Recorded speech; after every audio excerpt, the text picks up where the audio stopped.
I get so many headaches every month. It could be chronic migraine, 15 or more headache days a month, each lasting 4 hours or more. Botox, onabotulinum toxin A, prevents headaches in adults with chronic migraine. It's not for those who have 14 or fewer headache days a month.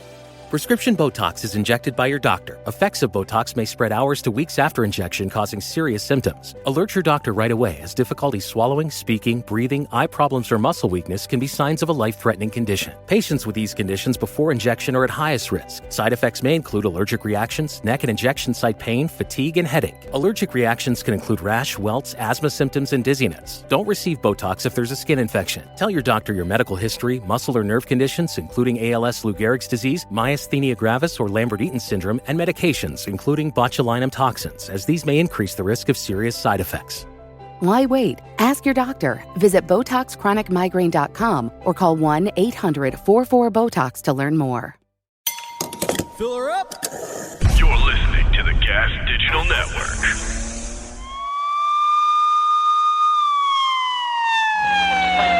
I'm in a New York state of mind. New York. New York City is the place where they said he'd be. Says he was the closest thing New York had to a Dirty Harry. 532. No good deed ever goes unpunished.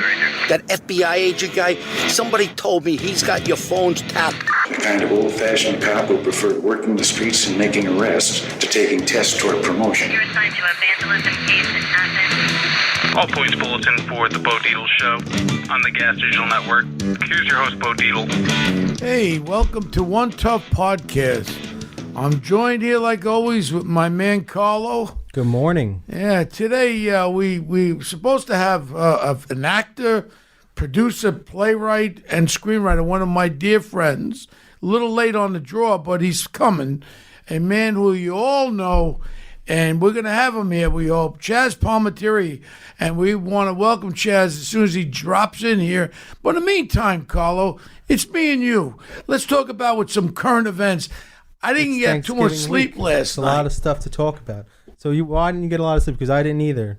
Well, I watched the greatest football game I've ever seen between the Chiefs and the Rams last night. They scored like 105 total points. It was a record breaker. Two great quarterbacks. My God, I couldn't go to sleep. But, I find myself, Carlo, when I'm watching football sometimes, I have access to the porno channel, too. So I go back and forth from the porno channel. Sometimes I try to squeeze one out in between the commercials. You ever do that?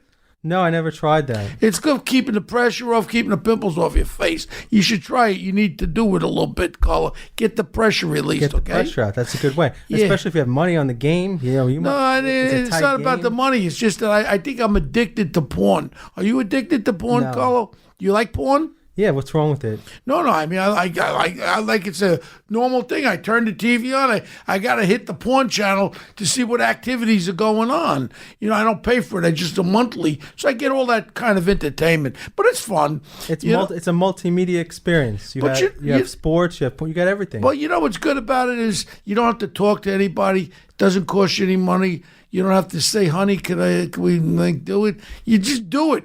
When it's over with, it's all over with. 1, you don't spend any money. 2 is there's no argument. 3, you sleep well too. So, Carlo, start jerking off a little bit more. And then you get back Relax. to the game. Yeah, you go back to the game.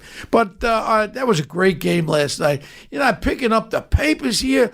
What's going on with my former president, President Obama and Michelle Obama?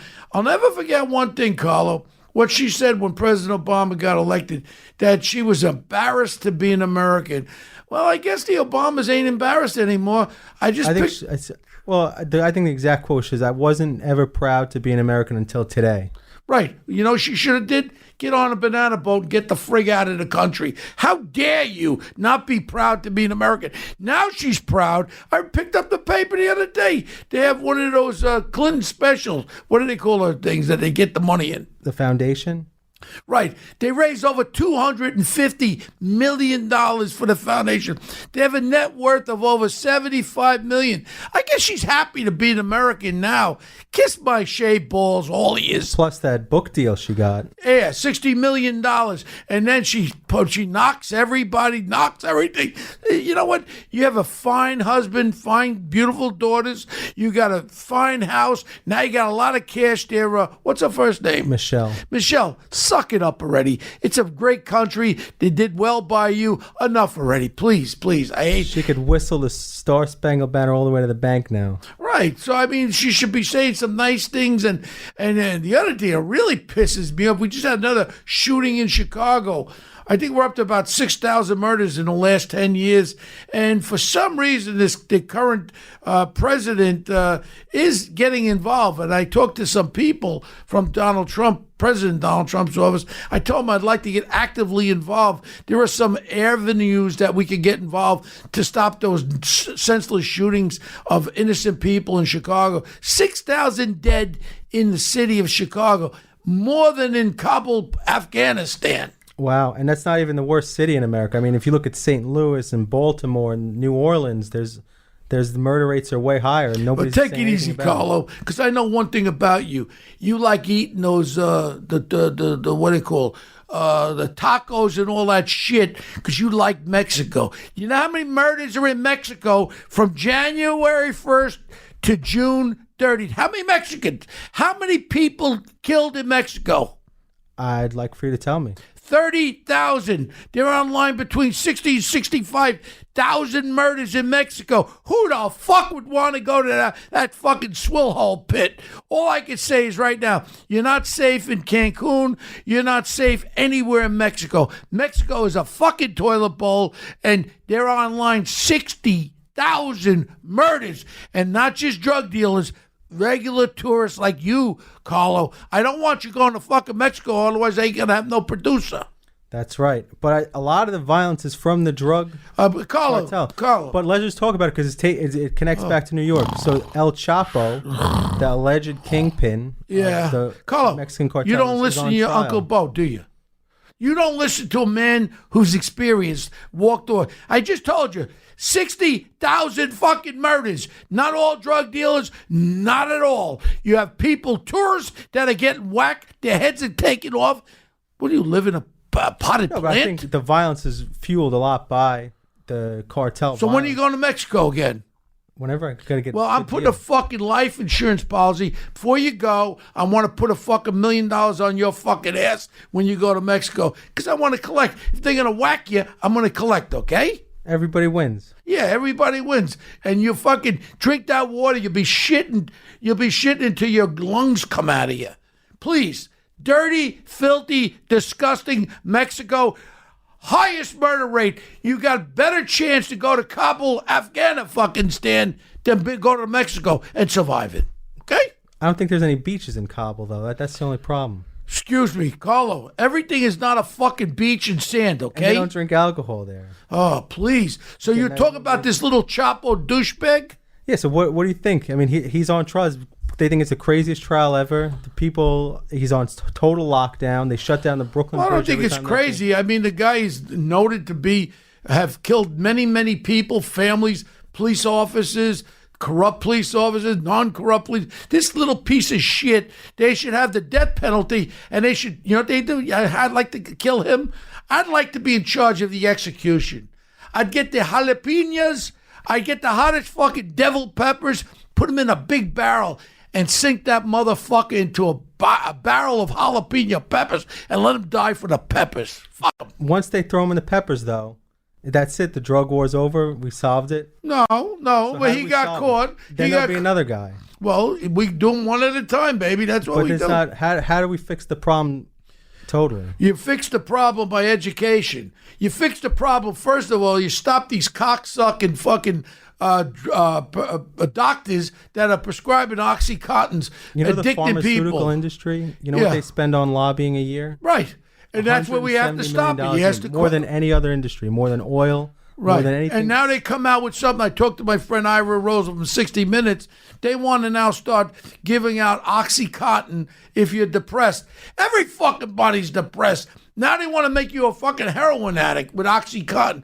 It's ridiculous. That is the problem. When you have demand for these fucking drugs, that is the problem. You got to stop the demand, educate kids. You're fucking yourself up there, dingbo. Nobody wants to solve the demand issue. I think that's the big problem. Well, with demand, you're going to have the illegal drug fucking. Because they could cut the supply, but then the profits just go up. Yeah, but you asked me what has to be done.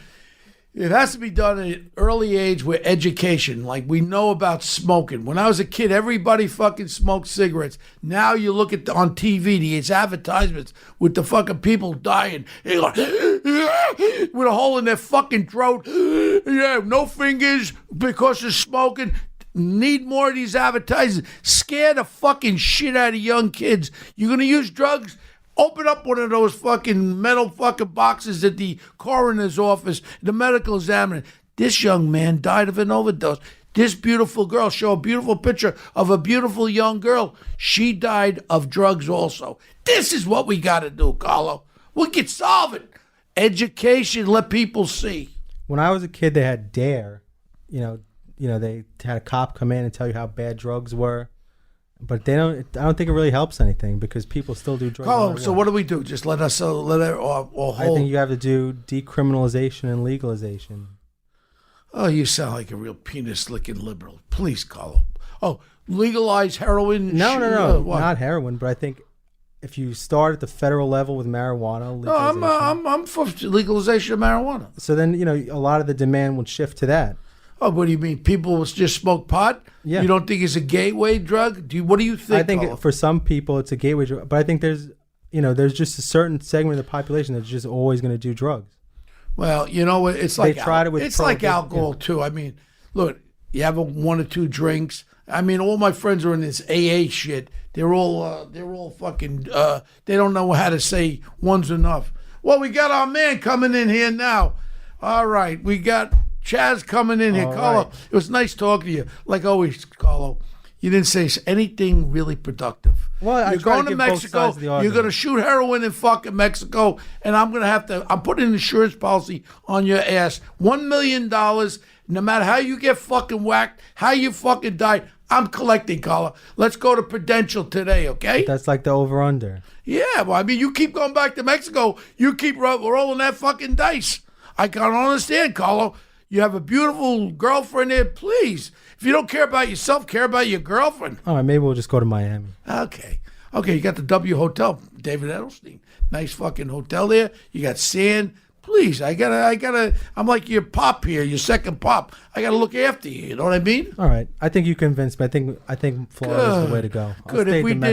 If we did something this morning, I'm glad I convinced you about not going to Mexico. And all our listeners, hey, what we should do is a show about places to visit.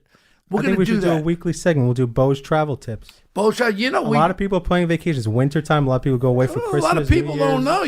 President's Day. I'm locked into the State Department. I get directives in the State Department of dangerous places all over the world. A lot of people think, oh, let's go to Europe. Let's go to Greece. Greece is one of the worst crime areas there is now. Rome, London, Paris. I mean, it ain't the way it used to be. Travel these days, it's horrible. It's horrible. And I think we'll do a segment of safe places to go on fucking vacation. What do you think, Carlo? Yeah. I think our listeners would like it. People are trying to get their plans in order. It's the holiday season. Why don't you go to fucking Brazil? To the Rio, you go to Brazil. The fucking robbery rate in Brazil is over the top too. They'll cut your culoons off and stuff them in your mouth. You know what I mean? That doesn't sound too good. No. You got to straighten. Oh, here's my man. All right, joining us right now is the legendary Chazz Palminteri. Chazz, welcome to One Tough Podcast. We're very happy you're here. Well, listen to me. Welcome. Well, thanks, Bo. Thank you. This is not just a regular person here. This is my fucking friend. Do you know Mr. Palminteri was honored with me in Philadelphia by all the police. We were on the floats, and then what else did we do? We did then I went to see your one-man show. That's correct. In Philly, before you hit Broadway. That's right. Yeah. Well, Chazz, I'm really excited. I had some people. I had Chuck Zito last week over here. Oh, Chuck was there. He would just talk about beating people up and shit, but Chuck's a good guy. And David Arquette. We've had a whole slew of some cool people. I hear some great things about your show, Well, you know what's nice? Catherine Narducci a couple weeks ago. Catherine. Yeah, but you know what's great about this is we can say what we want. Right. We're not, you can curse, you can say what you want. Like I was just talking about people wanting to go to fucking Mexico, this one over here.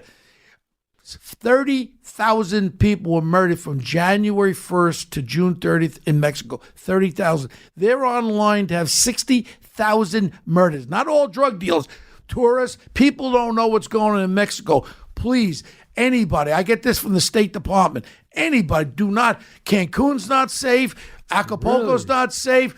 It's very dangerous in Mexico. Just a little something for your travel tips. Thank you. Go to fucking Miami. Fuck Mexico. But listen to me. Where were you born? I was born in the Bronx, 180 Belmont Avenue, West Palm Hospital in the Bronx. So you're the original guy. I used to go up there years ago. Yeah. With when Joey Dente had a joint, right? And I used to go up there with Joe. I love Joe Dente. He was a really wonderful guy. And my friend Pasquale had a Rigoletto up there. Rigoletto, sure. Yeah. I really enjoyed it. It's a little out of the way. When I was running for mayor, we popped around up there. Right. But that's a great little food area there, Great. Belmont. It's the greatest place in the world. Yeah, I love that place. So when you grew up, both parents were Italian?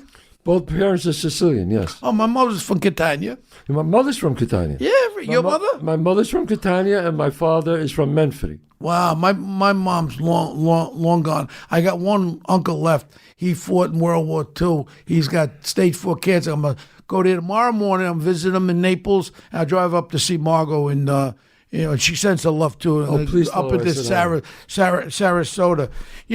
When you first grew up, what did you do? What did my man Chazz do? What kind of business?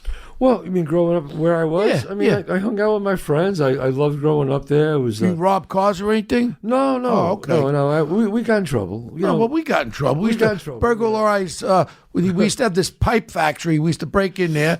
But I grew up with all the gangsters in Ozone Park, with Joey Scopo, Johnny Gotti, the father, Ralph Scopo. And I was telling Carlo something the other day. I'm going to ask this question.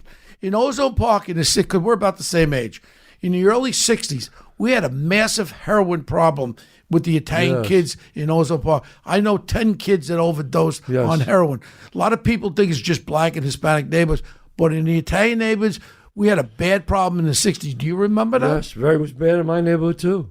It was really bad, yeah. I remember all the guys walking around. I mean, they're all dead now. Well, you know what? A funny thing, Ralph Scopo, the father, he was all the construction. He was all 5 crime families. He used to dish out the money with all the unions, carpenters union, laborers union. So Ralph Scopo got to like me because I was a kid that used to be in fucking good shape, right? So I was the only kid who used to wear long sleeve shirts because all the kids had tracks. They were shooting heroin. Right. Father took a liking to me. Father became like a second father to me. True story. Then when I became a cop, he goes, "You can't come to the club anymore, Bo." I said, "You're like a father to me. What are you talking about?" He goes, "You don't understand what goes on." And I didn't understand. Right. I went with him to see Frank Sinatra at the Garden. I'm sitting in the front with Ralph Scopo Sr. Man, I was a man. All that. And I used to drive him up to meet Fat Tony Salerno up the Colonial. Yeah. This before I became a cop. So I got to know every friggin' wise guy in the world. Right. And I was always Bo the cop. So when I became a cop, they asked me to work in organized crime. I said, I can't. I said, I know everybody. Let me work on the streets. Let me lock up guys that are robbing women, murdering people. And that's what I did. But I always had a nice, and to this day, I got a very good rapport with everybody. Yeah. And I never did anything to anybody. I wouldn't lock up anybody because I never had any of those dealings. But so let's go back to you. Growing up, what kind of work did you do? Well, I really started singing when I was 17, 18. I started singing in a band. And that's how it happened. I was on the corner on Belmont Avenue. It was a place called the Office Lounge. I don't know if you remember that place. That was like a little... It was on Tremont. That was like a little portrayed a little bit with the. Oh, that was in Jersey with the Four Seasons. Yeah, that was the Four Seasons. This place was called the Office. I was singing outside with a duo group, and all of a sudden as we stroll along That's right. together and under stars twinkling high above. That's a great song. So in love, all we do just can't wait to get that Jew up. No, it didn't go like that. Go ahead. So literally, this is how it started. There was a wise guy named Little Jojo from the neighborhood. Yeah. He came outside. He was smoking a cigarette. He said, "Hey man, you sound pretty good." He goes, "Why don't you come inside and sing with the band?" And I said, "I never sang with a band before." He goes, "Come on, come with me." And he brought me inside. I was 18 years old. Which joint was that? Which one? Which joint? Office Lounge on Tremont Avenue. And he walks in there, brings me near, and he says to the guy, he says, "Hey, my friend wants to sing with the band." He says, "I'm sorry, sir, that's not very professional." And little Jojo said, "Come here." And he put his head down because the stage was high. He said, "He sings with the band and the whole band gets thrown in the fucking street." Now, all of a sudden the guy looked at me and went, "What key?" And I sang with the band, and each week I would go back there, and the guy started paying me, and then I got my own band, and then I started, that's how I started singing in a band. And that's what you were doing? You making enough money with that? I was okay. Or you do a little stuff on the side? No, I was doing okay. You didn't do hubcaps? No hubcaps, no. Well, I did some things. I mean, I think about some Well, things. come on, Chaz. The statute of limitations fucking over. It's you know what I true. mean? I'll never forget. You remember? Oh, you don't remember Pontiac Cadillac? We broke into Pontiac Cadillac. There's a Cadillac dealer over there, man. Nothing personal. It was not personal. It wasn't personal. You know, you were growing up. I'll never forget. I'm with my Gumbati, Ronnie Strapone. Yeah. He's the guy that put the tire iron over Johnny Sears' head when I was Sucker Punch. Yeah. So we're in Manhattan. We're at the Adam's Apple. And I used to have a one-eyed Beetle. It was a Beetle, but one headlight was out. Yeah. This is before I became a cop. I was working construction. And we get out. We have two fucking flats. We're in a parking lot. And there's one other Beetle over there in the center of the parking lot. Got 4 good tires. I look at Ronnie. I say, "Ronnie, we gotta get home back to Ozone Park." Right. I said, "Let's do that car." So I was strong.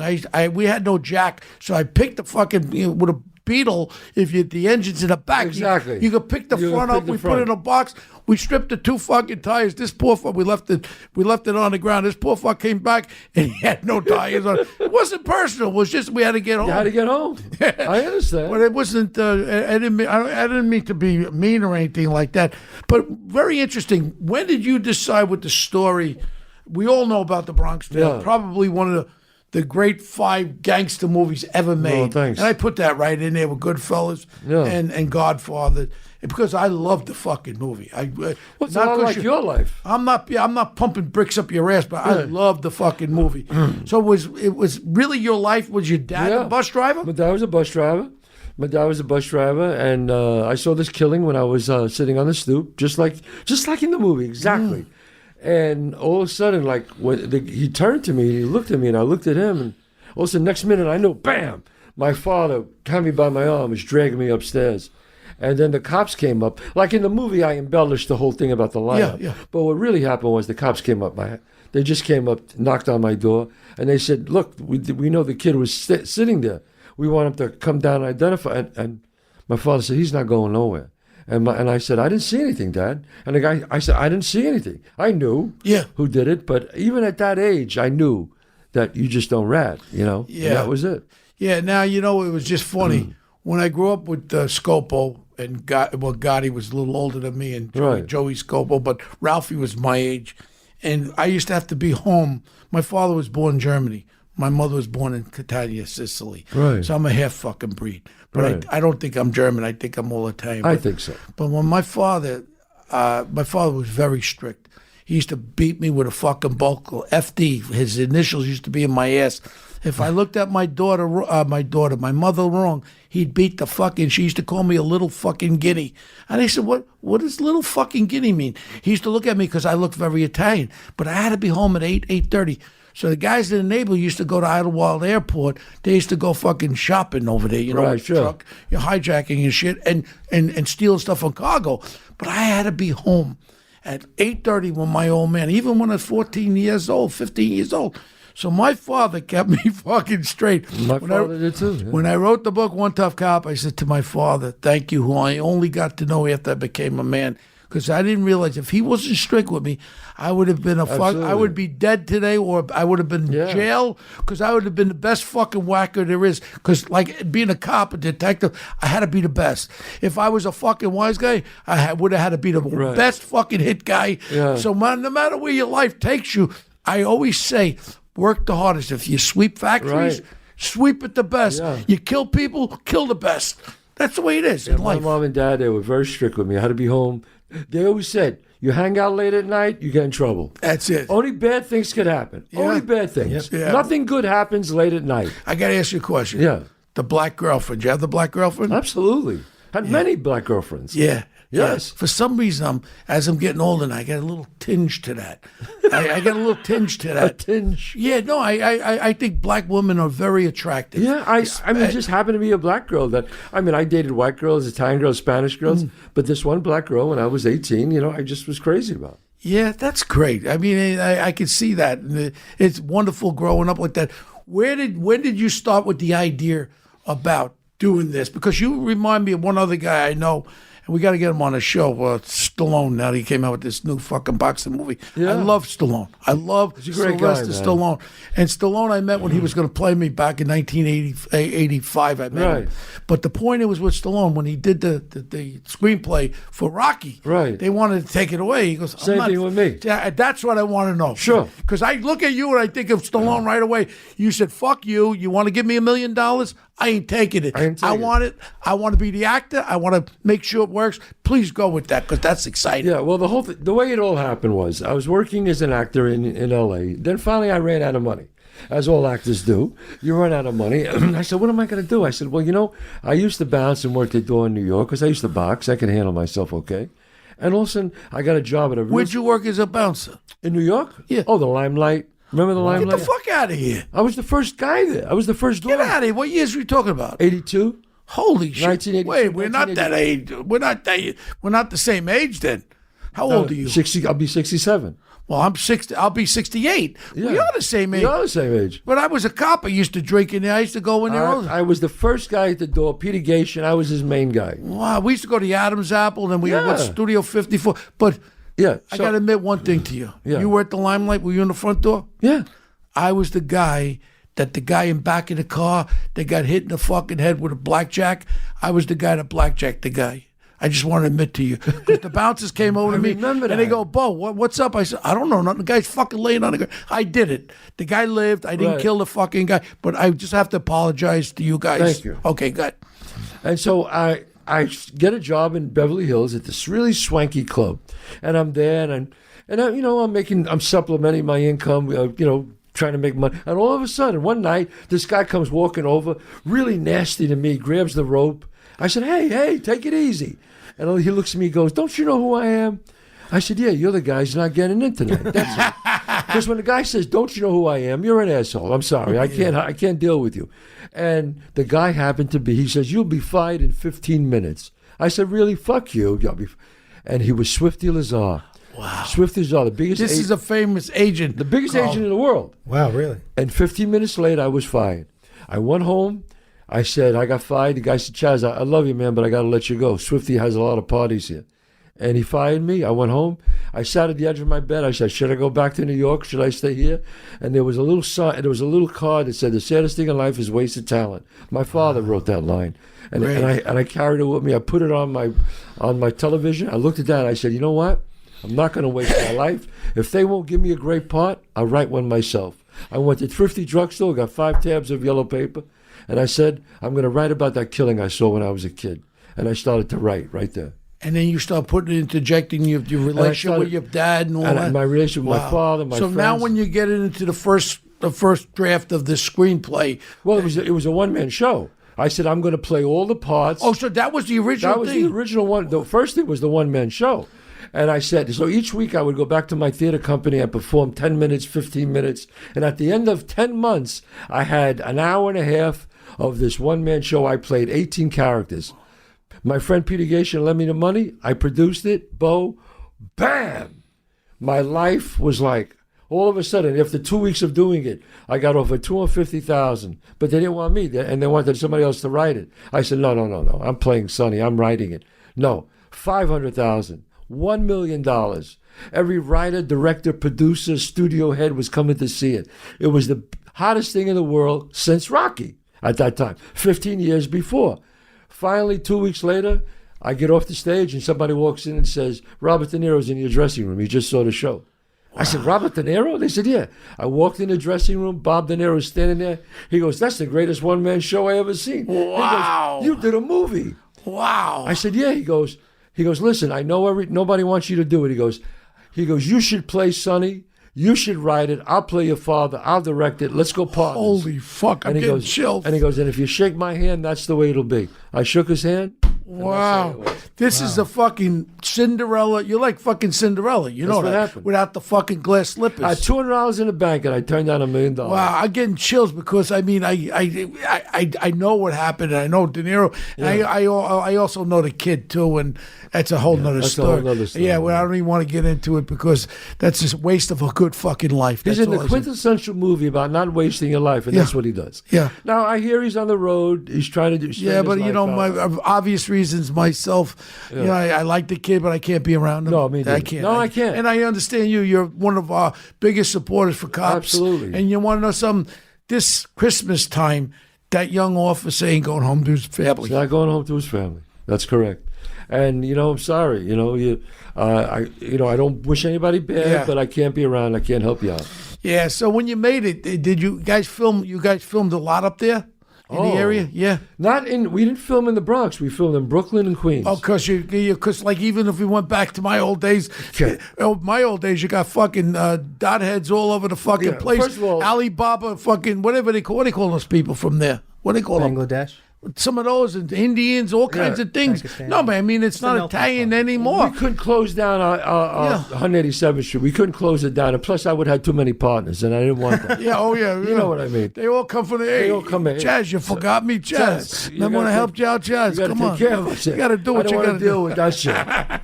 So, Chazz, when you were writing and workshopping the one-man play, when did you really know you had something?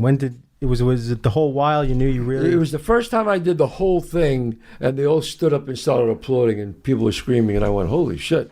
I thought it was good, but that's when I really knew it was great when that happened. You know, it's just funny. I had Chuck Zito here last week, and Chuck's there like this. I said, Chuck, how the fuck come you weren't in that motorcycle scene from the fucking Bronx Tale? Who would have been better than Chuck? Right. He wanted to be in there, and the greatest line I do, copyright infringement. All the time, Chazz, now you just can't leave. And I've used that fucking line on a couple of times when guys were fucking assholes, and I look at them in the fucking eyes, I'm going to say, you know what? Now you fucking can't leave. Right. And they get it. They get it. Maybe they didn't see the movie, but they know what the outcome of that is. You fucked with me so long.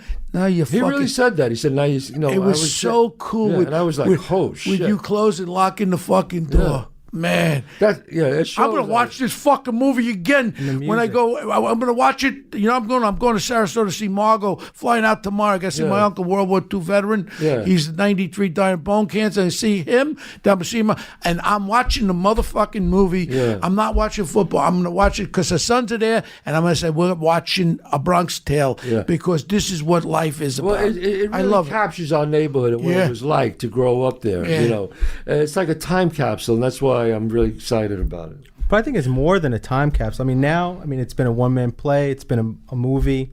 It's been a Broadway musical. But I think it's become more than that. It's become more of part of the culture. Absolutely. You know, like we said, but you know, also a lot of people don't realize, like, the De Niro part that plays there, the wise guy, you know, Chazz had a dad, busted his fucking ass as a bus driver.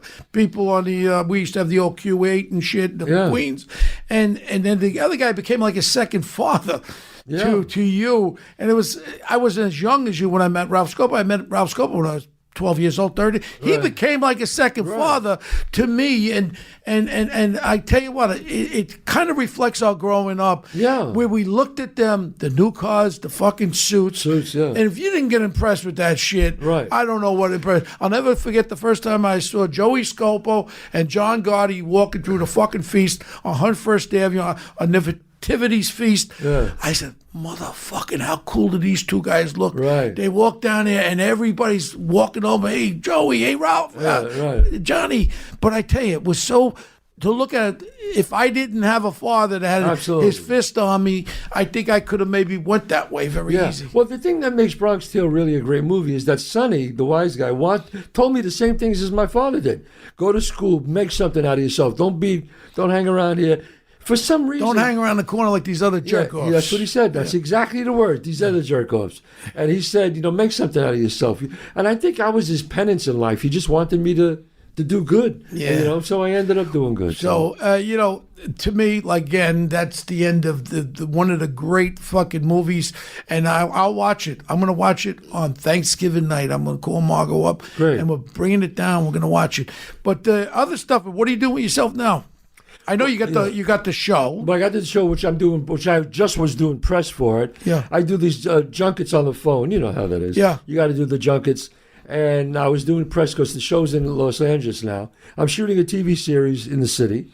Which one? I'm shooting Godfather of Harlem. Oh, I had a part in that. Oh, you did? Yeah. What's his name? Chris? With Chris Brancato. Yeah. Chris Brancato called me up and said, Bo, you're going to be Benny Eggs Mangano. Oh, you're playing Benny Eggs? No. I was playing it. I was going to get him to shoot in fucking Rayos. Yeah. So poor Frankie, God rest his soul's gone. If Frankie was still alive, would have been done. The other guy, Ron Stracy, we don't want to have any kind of negativity. He doesn't understand. Every fucking wise guy in the world went to Rayos, right?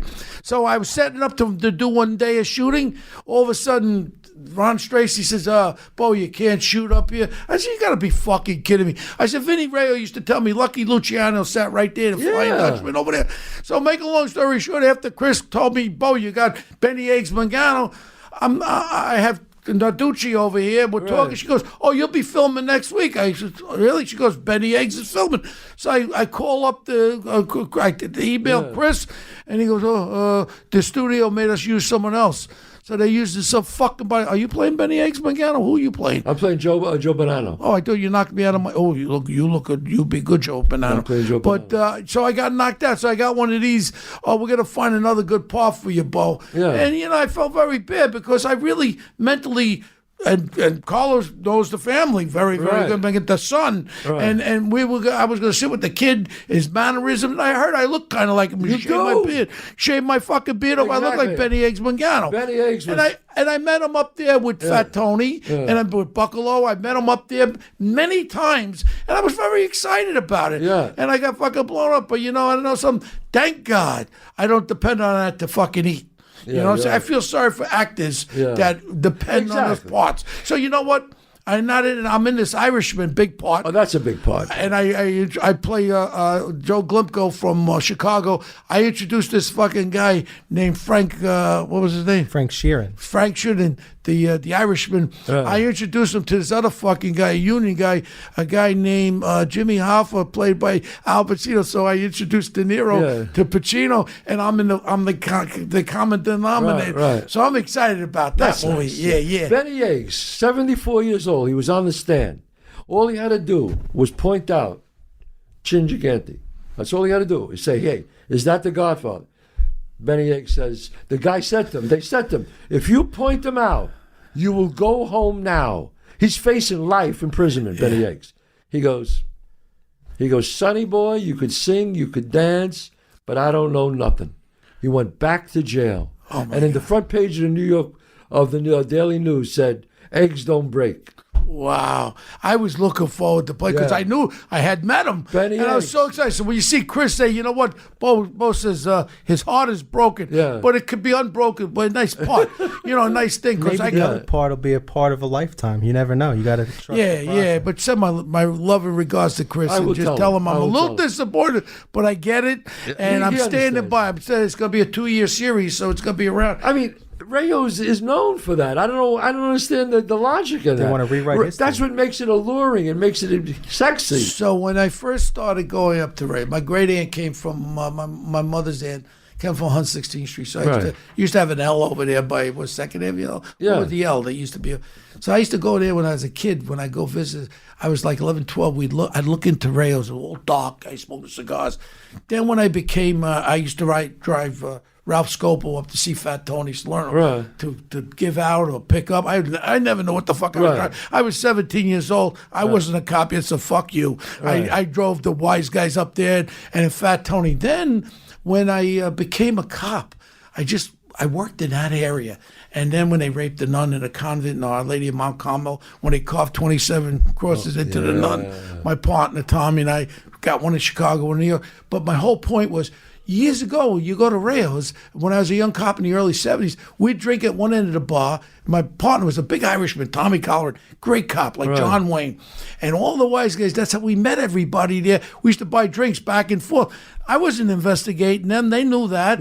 We were on the streets getting the robbers that were robbing the old ladies and killing people on the streets. But there would always be wise guys in there. Everybody would be wise guys. Then all of a sudden, all the Hollywood shitbirds came in there, and everybody. I brought that fucking Warren Buffett up there, I think 5 times. That prick never picked up the check once. That cocksucker, Warren Buffett.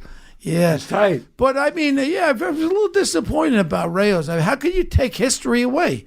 You want to erase fucking history? Well, you're trying to make it something that it's not. The allure of it is that. That's the allure of it. When Mamie Sheridan, whatever her name was for the New York Times, wrote the article in 1978. Now, I have my original table since 77. Frankie gave me the first table Thursday night. I still have that table. When she wrote that article, everybody wanted to come up there for the allure of the guys with the cigars, the wise guys, and no one will fuck with your car. You kidding? You park your car in front of Rails, nobody fucks. That is the allure. If you want to take the allure away, and God rest my friend Frankie Pellegrino's soul, the greatest, one of the greatest guys in the world. What a great guy! And like I said at his funeral, I was very fortunate to be asked to say something at the funeral. And I said, you know what? Rayo's was like the Dark Ages. It was built in 1896. Nobody would go to the fucking joint. Just a select few Italian businessmen. It was nothing. All of a sudden, 1973, this guy appears. He said he was a singer, a doo-wop group, and he was filling in as a bartender for 2 fucking weeks.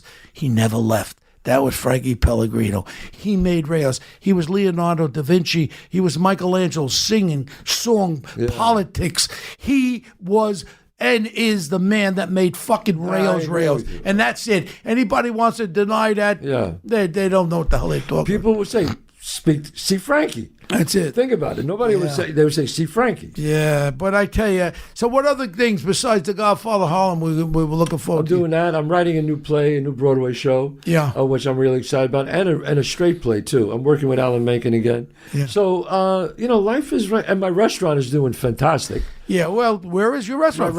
Oh, yeah, Chazz Palminteri's, 30 West 46th Street, between 5th and 6th, one of the best Italian restaurants in the city. I'm going to take you and Margot there. Well, we're going to go before Christmas. Me? Absolutely. We're going to go before Christmas. And what's like your signature dishes? God, you know what, Bo? I hate to say this, but we make everything.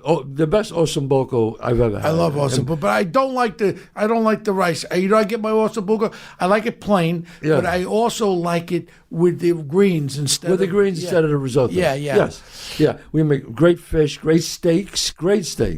So let's go with the wives. Then. Absolutely. I'll go before Christmas. We'll go. But where is that again? It's on 30 West 46th Street, between 5th and 6th.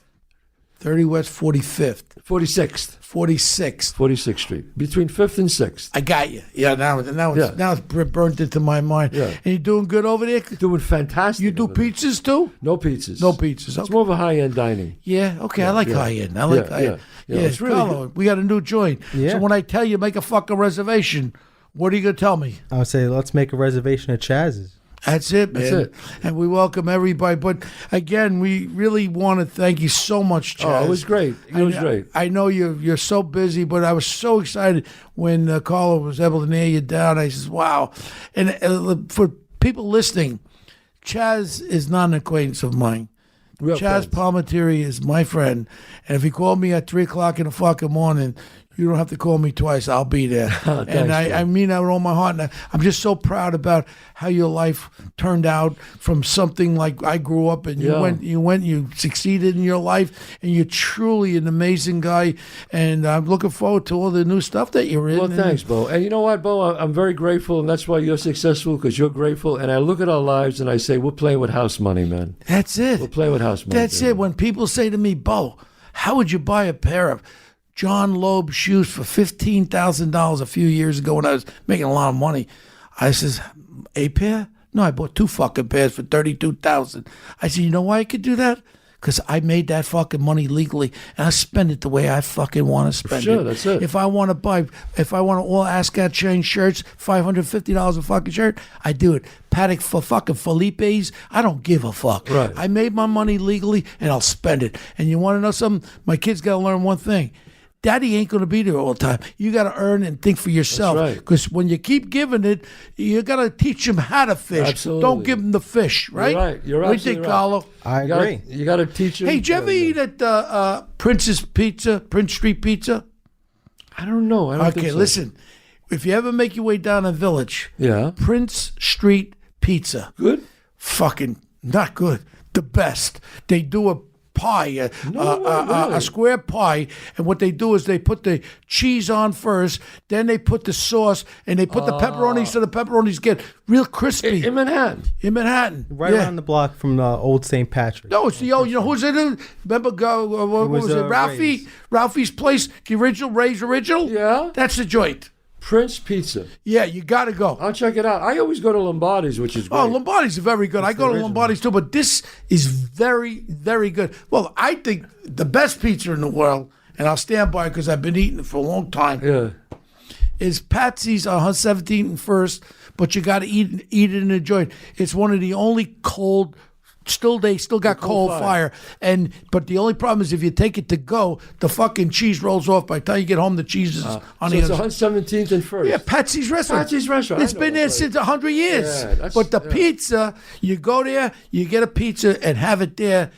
I'm telling you, there's only. I think Lombardi's has cold, and Patsy's. That's it. It had to be grandfathered in.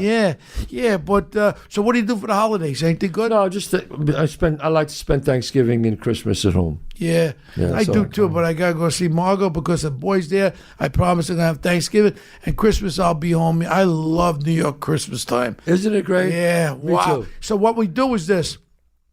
Coming up to Christmas, when all festitious, we'll get a night when all the everyone's singing and all that. We'll have a beautiful Christmas dinner prior to Christmas together. Yes, I'm inviting you. I'd like that very much.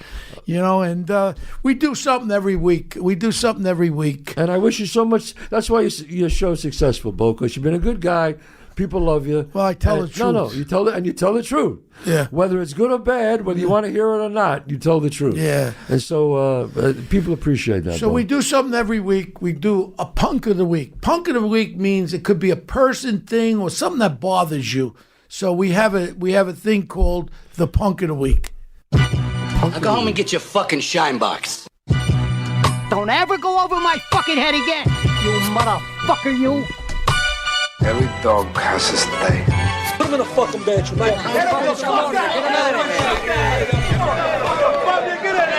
Well, punk of the week is something that you don't like, but we did. I didn't give you no money for this. I'll give you a couple of dollars because we stole the fucking line from your movie there. No, come on. So my punk of the week is I'm just a little pissed off, Chaz. Yeah. I pick up the paper the other day.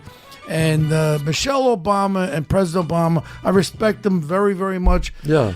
This is the same lady that said what? She wasn't proud to be an American until her husband got elected. Right. Yeah. So my point to her was that she should have left before he got elected president. How dare you not love this country? This country's a great country. Now they're together. They have a foundation, $250 million. Their net worth is $75 million. Country's been pretty good to them. Yeah, so she's my punk of the month, of the week, because she should thank the lucky stars. America is the way it is. Your husband got elected. A black man got elected the president of the United States. That's why this is a great country. And God bless my country. She's my punk of the week. Who's your punk of the week? Wow. Anything. Yeah, I'm trying to think. My punk of the week. My punk of the week is Manny Machado. I don't want him on the Yankees. I think he doesn't hustle. I think he's got a bad attitude, and I don't care. And I think if we pay him $35 million a year for 10 years, we'll regret it after the first year. Hey, speaking of sports, did you watch that fucking game last night? What a great game! I couldn't go to sleep. Yeah. And that kid from the Chiefs. Yes.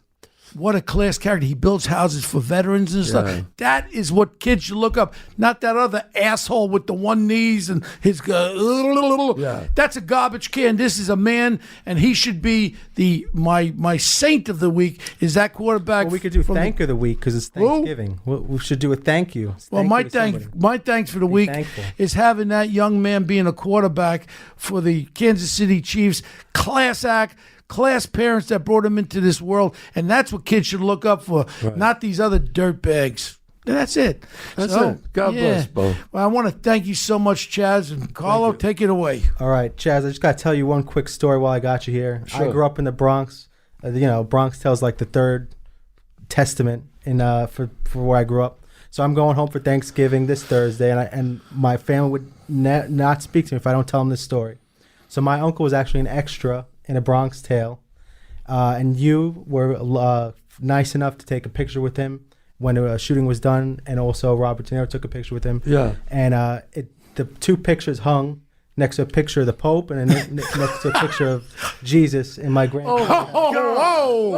For as long as they live. So thank you for being here. This is great, and my family's going to love it. So thanks for God bless. Yeah, and I want to wish everybody a happy Thanksgiving out there, and close it up, Carlo. All right. So we appreciate our fans. Keep sending us emails and stay tuned. We're keeping the guests coming. And, we have every week a great guest. Follow us on social media at One Tough Podcast on Twitter. Bo is at Bo Deedle on Twitter and at The Real Bo Deedle on Instagram. You can find me at CJ Coutinho on all platforms. Also, follow our great producer, Brian McKay, at B McKay is Right. Give us a 5-star review. Keep subscribing. How do you follow Mr. Chazz? You follow me at Chazz Palminteri. I'm on Instagram and Twitter. All right, so we'll get those links up. We're going to put that on. There you go. For your restaurant. Yep. That's down there, right? Yep. And my restaurant, 30 West 46th Street. And I'm going to guarantee you, Mr. Bo Deedle will be there in the great month of December. You know what December 4th is? My fucking birthday. I think I'm coming there for my birthday, December 4th. What day of the week is that, Carl? It's a Tuesday. Make a reservation, please. All right. Make a reservation, and there's one condition because you don't know me that well. No. No. I will not go. I will not go. Listen to me. I invited you, Simple. Everywhere I go in this fucking city, I tell people, and I'm very serious about it, if you don't fucking charge me, I'll never come. I want to come to your restaurant, but I want you to be there with me. I will be But there's no, make it for 10. I'm going to bring a couple other couples. There's one condition, Chaz. Please, I beg you, do not do that because to me, it's an offense. I'll never forget when I was a young cop and I used to hit the old mom and pop places for free sandwiches. Right. And I used to say to the guys, these fucking old people, they're making these sandwiches. They got to pay. You eat for free, you cocksuckers. I says, go, you're making overtime. Pay for your fucking sandwich. What are you getting in the middle is Marone bread on 116th Street. Right. They used to go to the cops, get free bread. I used to tell the Marone people, if you don't take my money, I'll never come back here. I used to throw $20 as I took 4 loaves of bread and run out of the fucking store. 20. I can't do that. Okay. And that's the way my father grew me up. Okay. And we'll be December 4th. I want to invite some more couples. You and your wife come here. You open December 4th? I'm pretty sure. I just got to check with Stacy. Re-invite. And a nice 7 o'clock dinner, and then I'm going to invite a couple of other couples. I'll invite Bert Capone, some other good guys that we have, maybe Al Tomatas, and we'll have a really good time. Who else will we invite? We'll have Bert Capone, Al Tomatas. Who else? I don't know. You want to tell the whole guest list on the show for everybody here? What? Maybe some people don't want it out there. What is this secret storm? I don't know. Maybe people don't want to. Let them come. If there's a fucking problem, let them come. That's it. We're not worried if there's. We're not worried about any problem. But we'll December 4th, my birthday. You know what you could do? What? Get a nice cake. Okay. You got the cake. I got it. You got the cake. I got the wine and the food. You got the cake. Oh, you got to bring the cake from Arthur Avenue. You got to get it from. I'm going to get the cake. Don't worry. Okay, you get the. Who's that nice guy I went to his cannoli joint? Oh, Jerome. Jerome, Gino's Pastry, best cannolis around. Very good. Send my love to them. That's where I met you that day when I was running for asshole mayor. Yeah. Gino's Pastry, Mike's Deli, Title Brothers, Casa. Yeah, we were all over the joint. Bakery. I put them all in Bronxdale. Well, all I can say is one thing. The one benefit of running for mayor of this city was all the great people I've met all over the city, including all the people up there by Arthur Avenue and all that classy people. Great people. And I had some nice response from them. Too bad no one could find me on the fucking ballot. You know what they did to me. All the mayor candidates were on the upper left. Yeah. They had this big ballot. I looked for my name. I can't find it. Now I'm voting in the morning. Now I can't find my own fucking name. How's anybody going to vote for me? I find my name on the bottom right, next to some fucking Chinese guy. I said, if I can't find my own fucking name, how is people going to vote for me? Right. But you know what? I did it. I didn't back off. And when I called him a thief, pay-for-play criminal to the mayor de Blasio, I did it, and I said it to his face. He didn't have any fucking balls to come back. Yeah. And at the end, you know what I said to him? After the cameras went off, I went to shake his hand. He wouldn't shake my hand. I said, go fuck yourself, Big Bird. That was the best thing I ever did running for mayor. Right. And that's it. Thank you, Chazz. Right, thank you. All right. See you next week. Email all your questions. onestopodcast@gmail.com.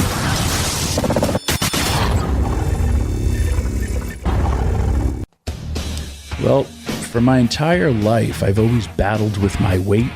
And I went from being kind of a chunky kid. Yeah, I used to have to go to Sears to buy my jeans, and I used to buy the Husky jeans, the corduroys, with my mom. Very embarrassing. And I've gone from being overweight to super skinny and crying and taking weight gainer because I wanted to be a wrestler so bad and not being able to gain weight, to now being at 47. Well, I have almost hit 300 pounds at one point. I want to do it purposely. I kind of want to do the Homer Simpson, where if I went over 302 pounds, I could collect disability from the government. I have failed at that. So I figured a decent segment would be... Bum, bum, bum. Ladies and gentlemen, what does Tommy Dreamer weigh this week?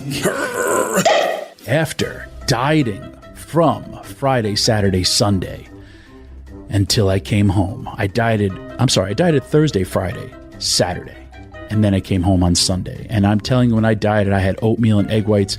I dieted every single day, protein shakes, did cardio.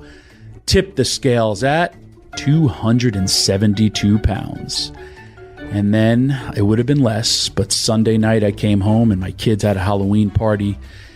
And I got home late from my flights, and I had 2 black and white cookies, 4 hot dogs, 3 pieces of pizza, some guacamole dip, soup, and what else did I have? Oh, brownies, Rice Krispie treats, and other things. I had a gorging fat fest of my fat cells were in overdrive, and that's kind of how I am because I don't sleep. And this was all late at night. This was at 2 o'clock in the morning. That's the best time to eat, the best time to gain weight.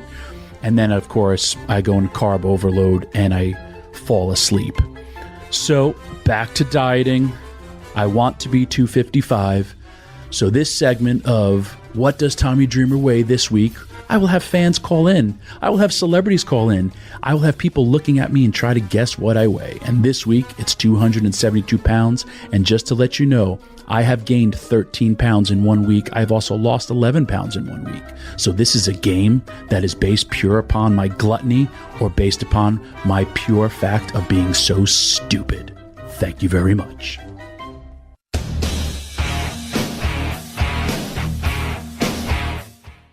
Hello, folks. Larry Kudlow here. Pay attention, because China is leading the largest anti-American alliance since World War II. One that's already dumped U.S. bonds, grabbed 43 million acres of our farmland, and is plotting to dethrone the dollar. That's why IRA and 401k savers are protecting their savings with gold. Please go to freegoldguide.com/Kudlow or just call 800-621-3908 for your free gold guide on how to protect your wealth with gold 100% tax-free.